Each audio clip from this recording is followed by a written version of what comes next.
Bonjour, vous êtes sur la chaîne de la sécurité du quotidien et du développement personnel, la chaîne des conseils, la chaîne qui vous rend la vie plus sereine. Aujourd'hui, vidéo très intéressante. Nous allons parler du pouvoir de la solitude. Oui, car la solitude, ce n'est pas une tare, ce n'est pas un défaut, c'est un pouvoir. Non pas quelque chose de subi, mais quelque chose de complémentaire qui vous fera vous sentir bien à tout moment et vous deviendrez inarrêtable. Quand je parle de solitude, je parle de solitude choisie et non pas de solitude subie. Car celle dont nous allons parler aujourd'hui, c'est une solitude que vous avez choisi d'avoir pendant un temps dans votre vie. C'est cette solitude qui va vous permettre de vous développer et de devenir une machine de guerre. Dans un premier temps, ce que j'aimerais vous dire, c'est que si vous ne pouvez pas rester seul, c'est que vous avez un problème d'estime de soi et c'est quelque chose que vous devez régler. Vous devez d'abord vous aimer à tout prix avant d'entamer une solitude choisie. Cela veut dire que vous devez vous accepter la personne que vous êtes sous toutes ses coutures, vos défauts, vos qualités, vos peurs et tout ce qui s'ensuit. À partir de là, vous pourrez normalement commencer votre solitude choisie qui vous permettra de vous développer. Être seul, cela ne veut pas dire refuser d'être avec des amis, refuser d'être avec de la famille, refuser de la compagnie. Être seul, cela veut dire que vous n'entamez pas une relation de couple durable tant que vous n'avez pas construit certaines choses, que vous ne vous êtes pas construit vous-même, que vous ne vous acceptez pas vous-même et que vous ne vous êtes pas développé vous-même. Pendant toute cette période, vous allez vous concentrer sur votre moi intérieur. Votre moi intérieur, mais également votre moi extérieur. Votre moi intérieur. Vous devez vous poser la question de qui suis-je? Apprenez quelles sont toutes vos émotions. Apprenez à gérer ces émotions. Pour cela, faites de la méditation. Apprenez quelles sont vos limites. Apprenez à dire non quand ça ne vous arrange pas.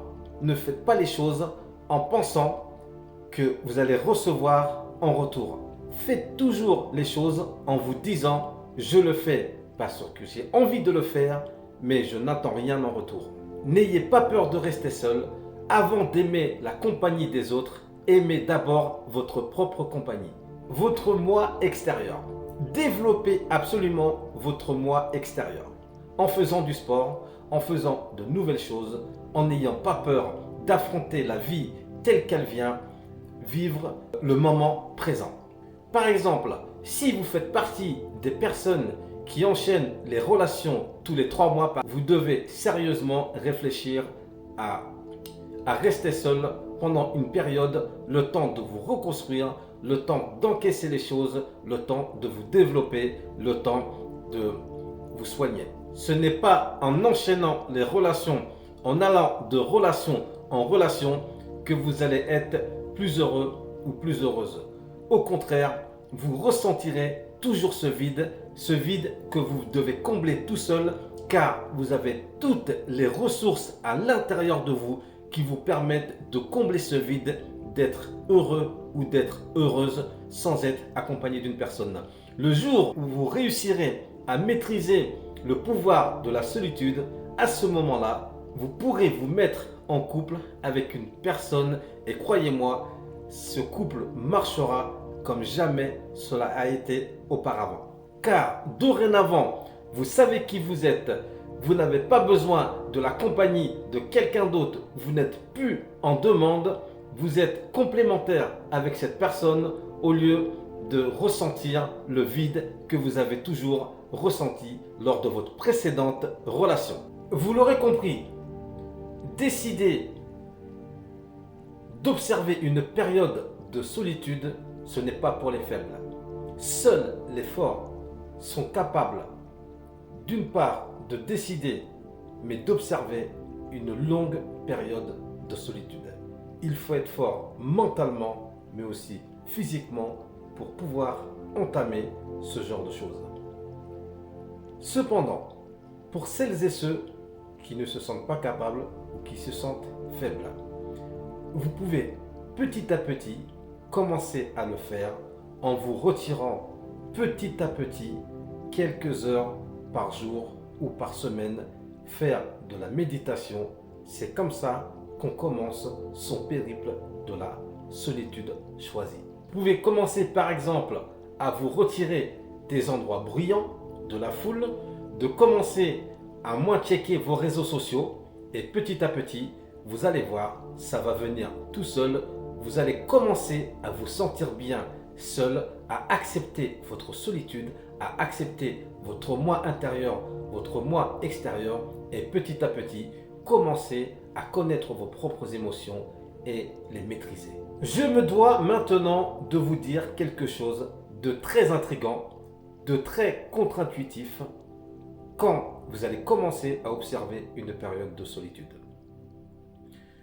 Pour des raisons que je ne maîtrise pas, quand vous commencez une période de solitude choisie, bizarrement, les gens veulent venir vers vous. Sans que vous contrôliez quoi que ce soit, vous attirez la foule à vous, les gens à vous, sans raison apparente. Ce sera à vous, à ce moment-là, de choisir si vous voulez donner suite à toutes ces personnes qui souhaiteront faire connaissance avec vous, vous rencontrer, échanger.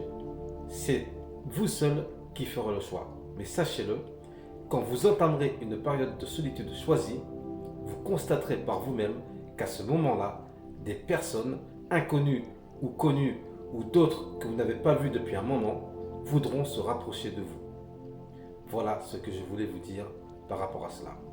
Deuxième chose, attention, car si vous prenez goût à la solitude, c'est tellement bon, vous pourriez basculer de l'autre côté du miroir et ne plus accepter d'avoir des relations.